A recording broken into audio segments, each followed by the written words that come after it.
A very good morning to one and all. I am Dr. Mubeen, Assistant Professor, Department of Anesthesiology, Sri Lakshminarayan Institute of Medical Sciences.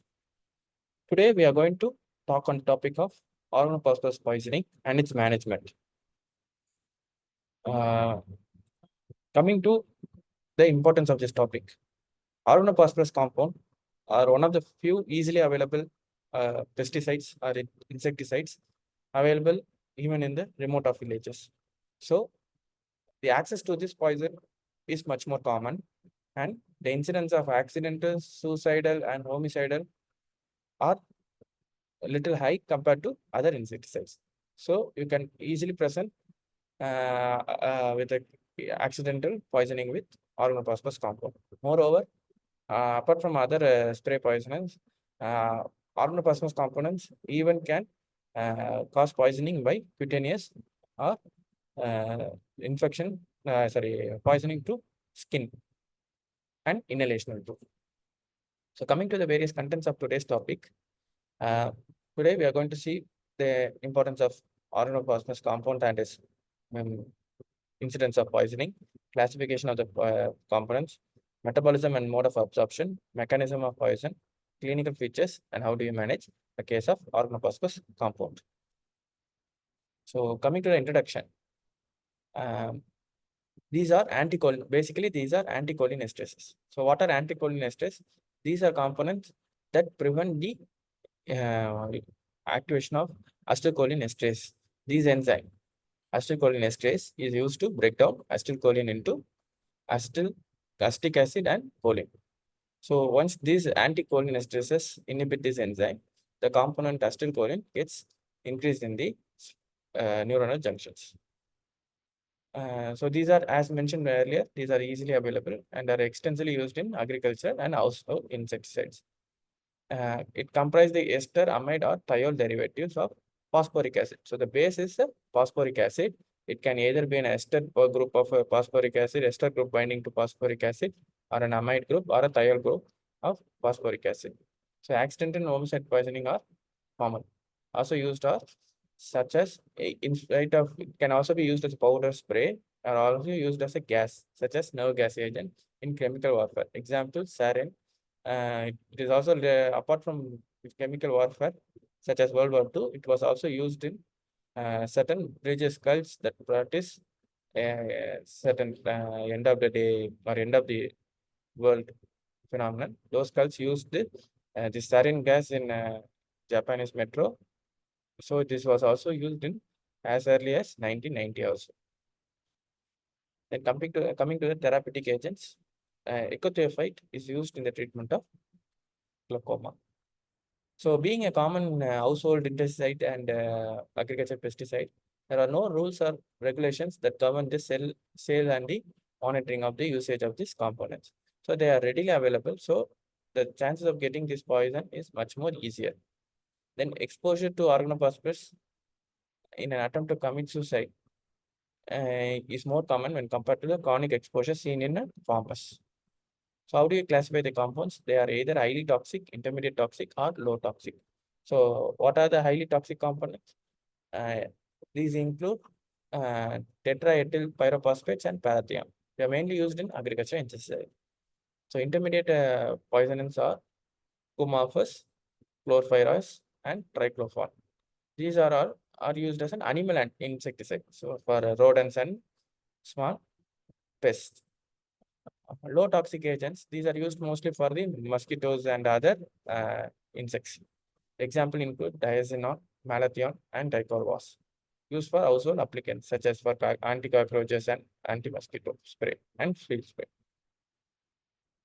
So the insecticides are malathion, parathion, diazinon, fenthion, dichlorvos, and chlorpyrifos. Sometimes even ethion has been used. Ethion and chlorpyrifos are the minimally toxic insecticides. Nerve gas agent, these are highly toxic. Some of them are used in first in World War II, such as Soman, Sarin, Tabun, and VX. All this cause eye irritation initially and then will lead to blindness, seizure, and patient will develop bronchuria, aspiration, and death, seizures and death. Some of them are anti-helminthic or anti-worm agents such as trichlorfuran. Herbicides, these are killing the weeds. So anti-weed drugs such as tribufos and merfos. So how does this organophosphorus compounds get absorbed in the body? Either by the cutaneous or the skin. So intact skin can even lead to the absorption of these components, or by ingestion, either accidental or suicidal, inhalation while working, accidental, and injection, which is rare. Coming to pharmacokinetics, most organophosphorates, these are highly lipid soluble. So meaning that they are highly transfer across the lipid bilayer of the cell. So easy to cross over the lipid bilayer, and are well absorbed even from the intact skin. So that is why it's having cutaneous absorption. And even from oral mucosa, even you need not ingest, even if you keep in the mouth, the oral mucosa can absorb the components. Even I. So solution while spraying in the field or the agriculture area, the components can, if spread to the conjunctiva, will be absorbed by the conjunctival vessels and the gastrointestinal and respiratory tracts. So inhalation. So they are rapidly redistributed. Being a lipid soluble, they will be rapidly distributed to highly lipid rich area or fat rich area, such as liver and kidney. And CNS being mostly made up of fatty acids, this is also will be a storehouse of organophosphorus components. So they will have major effects in CNS. So metabolism. So mainly by oxidation in the liver with conjugation and ester hydrolysis. So conjugation and ester hydrolysis will be first level of degradation of this component, and half-life will occur from minutes to hours. So what are some metabolites of this organ process component are also active, such as oxidative metabolites of malathion and parathion, naloxone and paroxone respectively, are also active. So meaning that even after going into first pass metabolism, these secondary components are also active and will have the same central nervous action. So after this, active forms should be hydrolyzed into inactive metabolites. Elimination is via kidney, bile, and fecus. So coming to the cholinergic neuronal mechanism. So first, basically, we should know about the mechanism of cholinergic nerve ending. So this is how normally a cholinergic nerve ending looks like. These are the nerve endings. This is the effector cell. Let it be a muscle or a organ or a tissue such as adrenal medulla. So what happens? Parasympathetic or something. Choline forms acetylcholine by the enzyme choline acetyltransferase, and this enzyme will lead to the formation of acetylcholine. These acetylcholine molecules are transported into the vesicles, forming acetylcholine vesicles. These vesicles are, after stimulation by the nerve fibers, will be excitosed. So what will happen? It will be pushed out of the cell, and these acetylcholine molecules will have various receptors to act on. Two such receptors are nicotinic receptor N and muscarinic receptor M. There are also presynaptic muscarinic receptors seen on the nerve endings. So what is their action? They will, once this acetylcholine binds to the presynaptic muscarinic receptor, this acts as an inhibitory interneuron. So what will happen? This will prevent the further release of acetylcholine. Then after being attached to the nicotinic and muscarinic receptors, once the action gets over, it will be released from the receptor. So it will be metabolized by the acetylcholine esterase enzyme. So this acetylcholine esterase will metabolize the acetylcholine into choline and acetic acid. So acetate will be moved into the blood vessel, whereas the choline will be reabsorbed into the nerve endings via the sodium choline transferase transporter. So the choline gets inside the nerve endings, where they are reutilized to form the acetylcholine by the same enzyme as choline acetyltransferase. So various drugs can affect. So one such is auto inhibition by the acetylcholine, and botulinum toxin will inhibit also the exocytosis of this small vesicles. Anticholinesterase, that's the drug we are using today, or we are going to talk about today, is organophosphorus. These are anticholinesterase that will inhibit the enzyme acetylcholinesterase. So the action of acetylcholine will be exaggerated because there will be more amount of acetylcholine in the nerve terminals or in the junction, leading to excess stimulation. Coming to Coming to the various receptors of cholinergic transmission. So there are two major types of receptor, as we have seen here, nicotinic and muscarinic. So various subtypes of nicotinic and muscarinic are present. In nicotinic, there are two subtypes, N1 and N2, or NM and NN, muscular, neuronal. So NM is neuromuscular junction. So this type of nicotinic N1 receptors are found in the neuromuscular junction, whereas NN or neuronal are seen in the autonomic ganglia, CNS, and adrenal medulla. Coming to muscarinic receptors, M1 to M5 are present. All are present in and around the brain, such as M1 over the striatum cortex and hippocampus, whereas M2 in the forebrain, thalamus, heart, pupil, spinal cord, and exocrine. Brain, hypothalamus, pupil, exocrine, and peripheral arteries will have M3. So M3 will peripheral arteries. So those actions of vasodilation and everything happens via M3. M4 and M5 are also present in the brain, such as striatum cortex, hippocampus, spinal cord, dopaminergic neuron, basal ganglia, and brain vasculature. As mentioned earlier, what will happen? These organophosphates, these are anticholinesterase. This will inactivate the acetylcholinesterase enzyme by establishing a covalent bond in the acetylcholine enzyme. So they will form a covalent bond here. One is the ester site, one is the amide site. So anionic site or cationic site. So they will form the bond in the cationic site. So acetylcholinesterase degrades into acetylcholine into acetic acid and choline. Here this degradation is stopped. So once inactivated, acetylcholine accumulates. The overstimulation of the muscarinic and nicotinic receptor occurs. So after an organophosphate compound binds to acetylcholinesterase, the enzyme can undergo one of the following. So either it can automatically go into endogenous hydrolysis. So the body itself will hydrolyze the compound and enzyme by esterases or peroxisomes. So peroxonase or esterases will automatically hydrolyze the compound, or there will be reactivation required.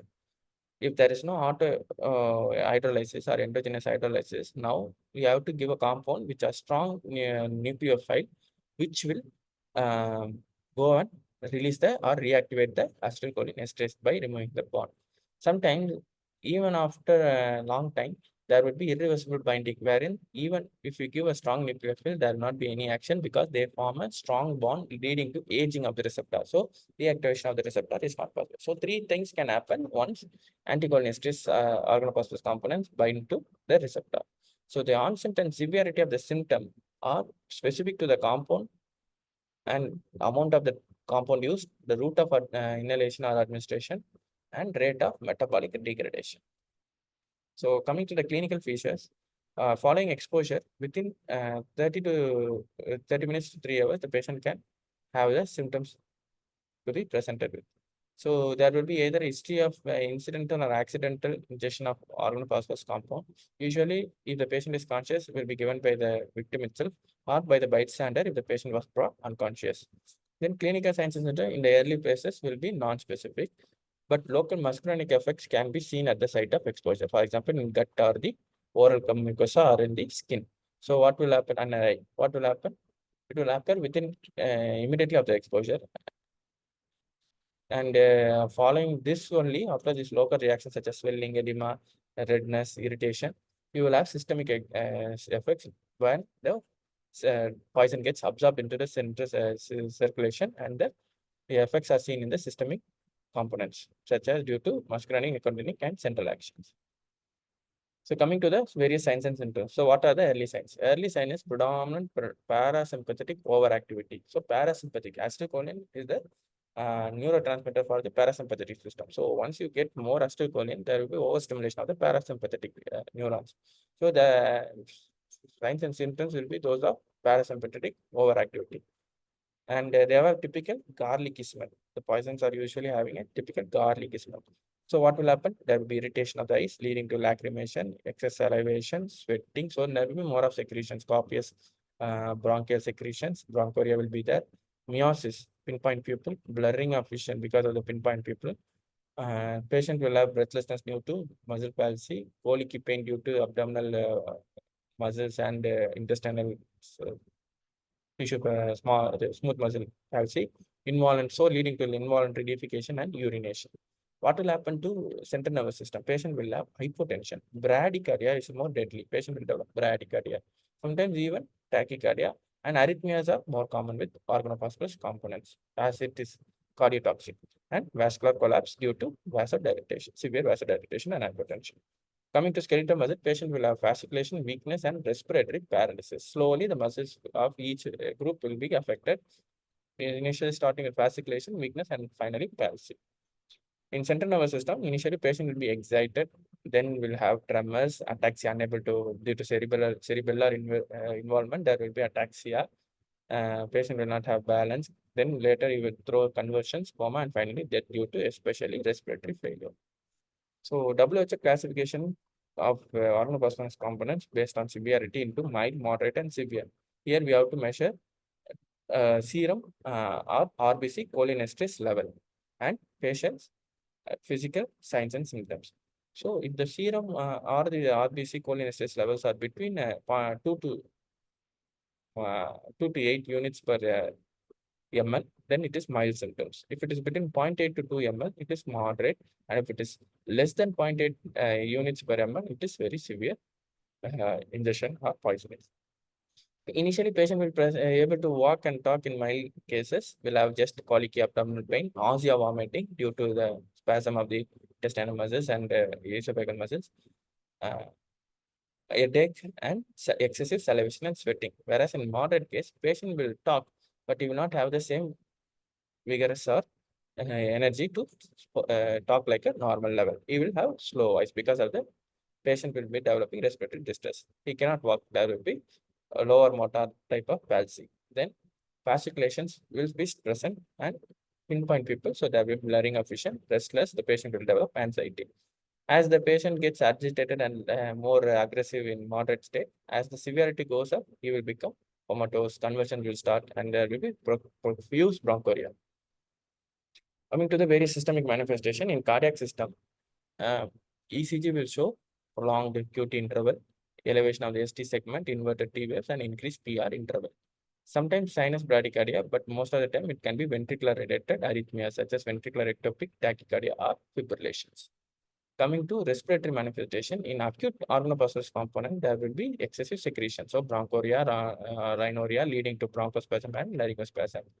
And due to the actions on the muscarinic receptors, these bronchoria, rhinorrhea are present. Whereas if it is acting on the NM type of nicotinic receptors, there will be weakness and subsequent paralysis of the respiratory and intercostal muscles and other oropharyngeal muscles, leading to respiratory failure and death. Finally, centrally, there will be a respiratory center depression leading to respiratory arrest. So there are three types of paralysis that the patient can present with, either type 1 paralysis, type 2 paralysis, or type 3 paralysis. Coming to individual paralysis, in type 1 paralysis, the patient will be presenting in an acute paralysis stage immediately following ingestion of organophosphorus component. So it is called as initial cholinergic phase, wherein there will be excessive cholinergic action due to excess acetylcholine receptors. So large number of both the muscarinic and the nicotinic receptors will be stimulated because of excess acetylcholine. There will be persistent depolarization at the neuromuscular junction. So how does the patient present? It's like giving a scoline, succinate scoline. The patient will initially present with excessive fasciculation, cramps, and twitching, followed by deactivation, leading to weakness. At this stage, you need ventilatory support because the patient will not be having adequate energy to breathe. There will be excessive work of breathing, and slowly the patient's muscles, respiratory muscles will start to weaken. So it's better to electively intubate the patient and ventilate the patient. Coming to the type 2 paralysis or intermediate syndrome, otherwise known as intermediate syndrome. Here, the patient will not present immediately, but there's a mild delay in the presentation, taking around 24 to 96 hours after initial ingestion of organophosphorus component.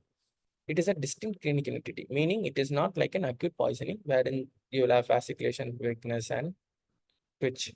Whereas here, the patient will have rapid and progressive weakness. So whereas in organophosphorus, slowly the patient will be developing fasciculation cramps and then going into weakness. In type 2 paralysis, it will be rapid in onset and the progression of the muscle weakness is very quick.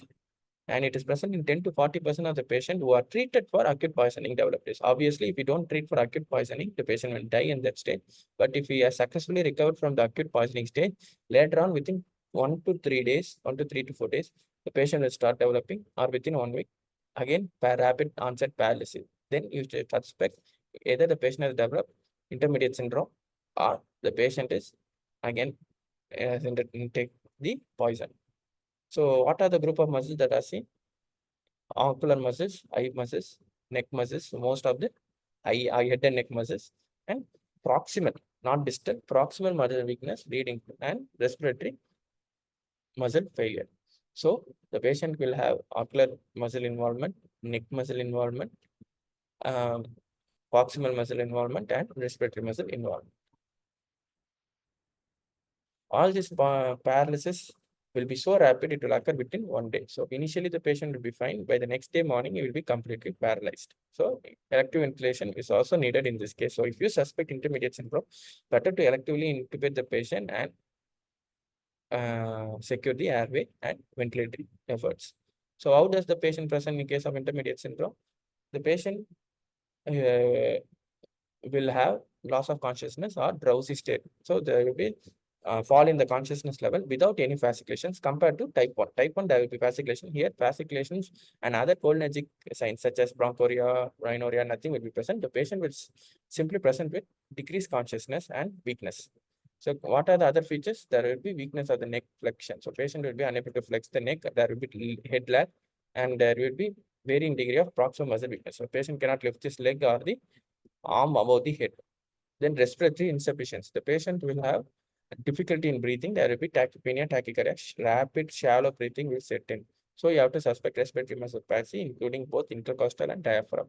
Then sensory impairment is not a clinical feature of IMS because there is another condition where there will be sensory component also. Here there will not be any sensory component. So it is purely motor and weakness alone will be present. Coming to type 3 paralysis, otherwise known as Organophosphorus induced delayed polyneuropathy, OIDP. Here it is both sensory and motor component. So it's a mixed polyneuropathy.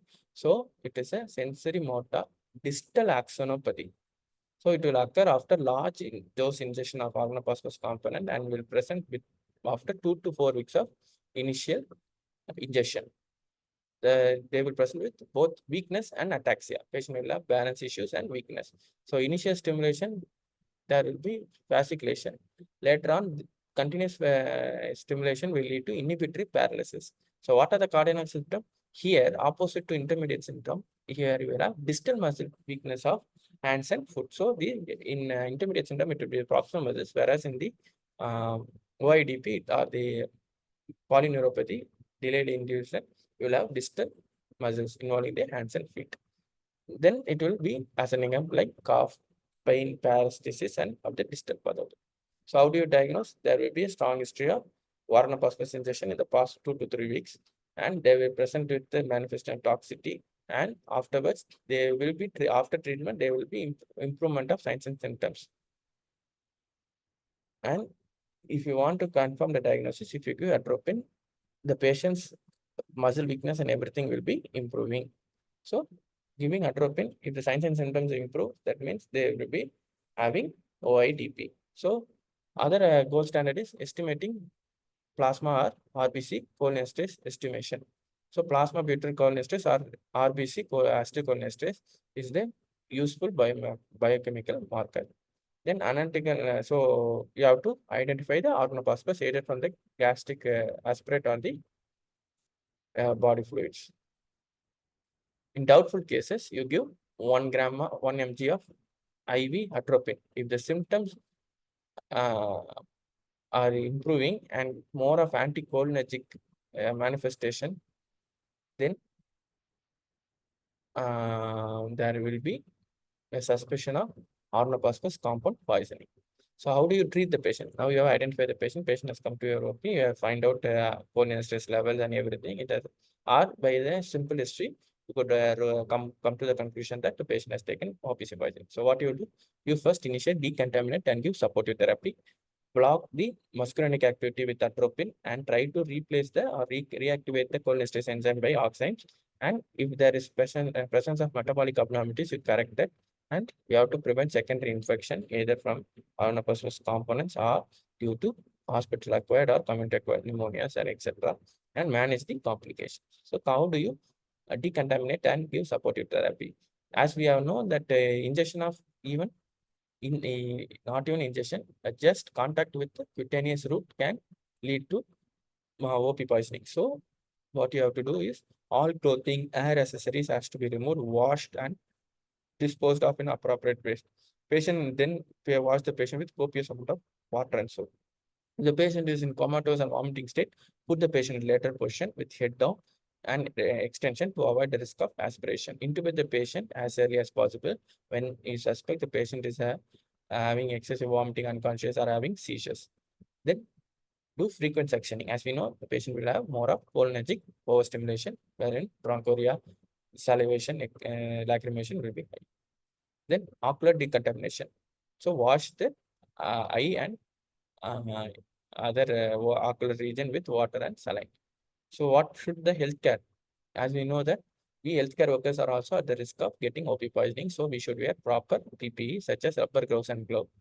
We should not use latex, as latex and vinyl gloves are seen to leave or allow the compounds to penetrate. So coming to gastric lavage, it should be done within only 1 to 2 hours, because after that the gastric emptying would have happened and the gastric lavage has no effect. So we have to weigh the risk and benefit. What are the risk? Risk is aspiration leading to hypoxia and laryngeal spasm. So we have to take proper precautions while giving aspiration. Put in lateral position, head down. Make sure that the patient is conscious. The patient is unconscious, presenting within 2 hours. Better to give intubate the patient and then give gastric lavage after proper airway management. Whether to give activated charcoal? Yes, activated charcoal is useful in this case, as this absorbs the poison from the gastric solution and prevents it from getting absorbed into the system circulation. So single to multiple dose, either 25 grams every 2 hours. Avoid vomiting inducing agents like catherics and other agents, either natural or drug medication use. So if see a patient with OP poisoning, so what shall we do? You see whether the patient is presenting within 2 hours or more than 2 hours. If the patient is presenting within 2 hours and conscious, go for gastric lavage immediately with activated charcoal. But if the patient is having altered consciousness, better to secure the airway first with intubation, and then you proceed with gastric lavage and activated charcoal. Now the patient present after 2 hours, there is no role of gastric lavage. So if the patient is conscious, just give activated charcoal. If the patient is unconscious, you just secure the airway and give the activated charcoal. But the use of activated charcoal after 2 hours is still questionable. But if some amount are remaining, it can be absorbed. So there is a excessive muscarinic activity. So how do you block it? Use atropine. So specific antidote for that muscarinic effect is atropine. It has no nicotinic effect. That's obvious. Atropine is specifically for muscarinic receptors. So when do you use it? Only during life-threatening features are present, such as central respiratory depression, bronchospasm, and excessive bronchoria, and severe bradycardia and hypotension. So in case of bradycardia and hypotension seen with OP poisoning, atropine will lead to tachycardia and hypertension. And in respiratory central respiratory depression, use of atropine being a quaternary ammonia compound, it will cross the blood-brain barrier and have central effects and bronchoria and bronchospasm as the airway is getting compromised. So what are the endpoints of atropinization or target points of atropine therapy? Your heart rate should be more than 80. People should be dilated, dry. Axilla should be dry. Systolic BP more than 80. Heart rate more than 80. Systolic BP more than 80. Chest should be clear. So whatever indications we are given, it should be gone off. So clear chest, dry axilla, dilated people, heart rate more than 80, and systolic pressure more than 80. So current guidelines say that incremental dose regimen that we used to give. First, initially you give incremental dose, then you keep on infusion atropine to maintain the endpoints. So incremental dose for attaining target and infusion to maintain the target. So bolus dose regimen is 2 to 5 mg of atropine every 10 to 15 minutes, or continuous infusion of 1 mg per minute till full or target atropinization has occurred. What is the recommended dose? IV bolus of 1.8 to 3 mg with subsequent dose being doubled every 5 minutes. So if you give 3, next time 6, or if no response is present, and repeat the same dose till atropinization. If the response is there, repeat the same dose till atropinization occurs. Then what does you, once it have occurred, atropinization occurred, now you have to maintain the atropinization. So you give 20% of the initial atropinizing dose per hour for the first 48 hours, gradually taper over the 5 to 10 hours. Slowly you have to taper. So whatever dose you have given, 20% should be given for maintenance for the first 48 hours, then taper slowly for 5 to 10 days. So look for atropine toxicity. There will be also excessive use of atropine can lead to atropine toxicity, such as agitation, confusion. These are central actions, hypothermia, urinary irritation, opposite to uh, cholinergic syndromes and severe tachycardia. And you can, so because of this severe tachycardia and hypertension, patients who are prone to develop ischemic heart disease, such as coronary artery patient, will develop those things. So look out for CAD features. Over atropinization, you stop the infusion and observe. No, not do anything, just stop the infusion and observe. So once the atropinization is settled, restart it at the previous rate of 70 to 80%. For example, 10 mg, you give only 7 mg now. Then glycopyrrolate 7.5 mg in 200 ml saline with atropine will lead to less of central actions produced by atropine. So now going for reversing with the paradoxins. So how do you give oximes? Oximes are reversal agents for the cholinesterase inhibition. So they reactivate the acetylcholine that bound to organophosphorus compound. So one such compound is palidoxime, others are obidoxime and trimidoxime. Some experimental drugs are HI6 and HLO7. So these are strong nucleophilic agents. So what will they do? They will attach to the free anionic site. So cationic site is where our OP poison is attached. So here they will attach to the free anionic site and lead to the activation of the enzyme acetylcholinesterase, leading to the release of organophosphorus component. The therapeutic window, it is limited by time taken for the aging to set in. So once aging has set in, the component has no other worth, because the bond is so strong that there is this paradoxum, even when they bind to anionic site, cannot release them. So oximes, oxime react with the phosphorus atom of the organophosphorus compound. So you know that these are phosphoric acid count derivatives, the organophosphorus compound. Then this oxime will react with them, forming an attachment at the ester end, leading to oxime phosphate and leaving the enzyme reactivated and removing the compound away. So what does it happen? Oximes and this paradoxum and other oximes will form an ester linkage with the phosphoric acid of the OP poisoning, forming oxime phosphate, and the enzyme gets reactivated. What is the dose? Paradoxine chloride is 1 to 2 grams IV over 20 to 30 minutes. And infusion is 0.5 to 1 gram per hour in 0.9% saline. Maximum 12 gram can be given in the first 24 hours. Infusion is continued till recovery, 12 hours after atropinization is stopped, or butyryl cholinesterase is noted to increase. Side effects is dizziness, headache, blurred vision, and diplopia. If you give rapid administration, this will lead to tachycardia, laryngospasm, muscle spasm, and transient neuromuscular blockade. So how do you treat complications? So if the patient is having respiratory failure, you just respiratory failure, you give respiratory support. When does it give? When the respiratory gas tensions are low, such as PaO2 is less than 15 room air, or PCO2 is more than 50 in the absence of metabolic alkalosis. Or if the ratio of PaO2 to FiO2 ratio is less than 250 mmHg, or P alveolar to arterial O2 is more than 350 mmHg mercury.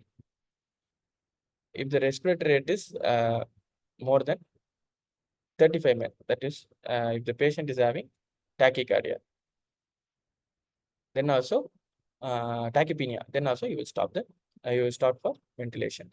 Then other mechanical indices, including vital capacity more than or less than 15 ml per kg, and the maximum inspiratory force is less than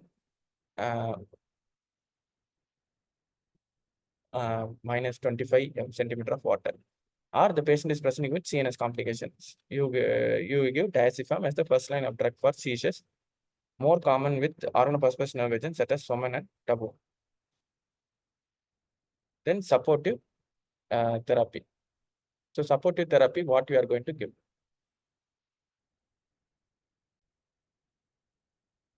So other supportive therapy include antibiotic prophylaxis, usually broad spectrum due to secondary infection risks. Furosemide, if pulmonary edema is present, and magnesium sulfide, this blocks the ligand-gated calcium channels. So decreased acetylcholine release from presynaptic terminals. How much you give? You give 4 grams IV on the first day, decrease hospitalization and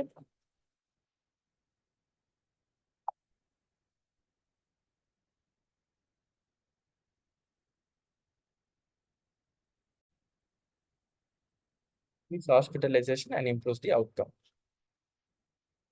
So clonidine, this reduces acetylcholine in synthesis and it's released from the presynaptic terminus. So what is the dose of clonidine?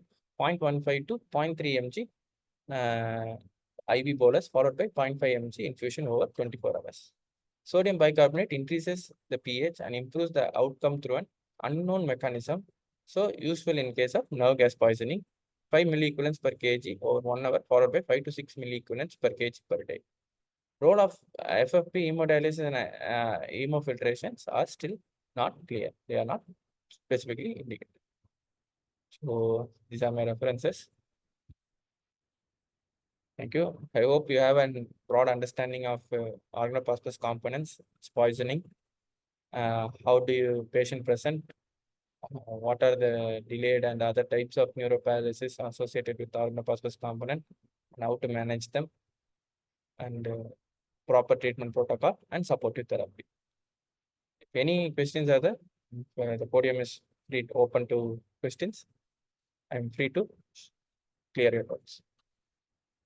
Any questions?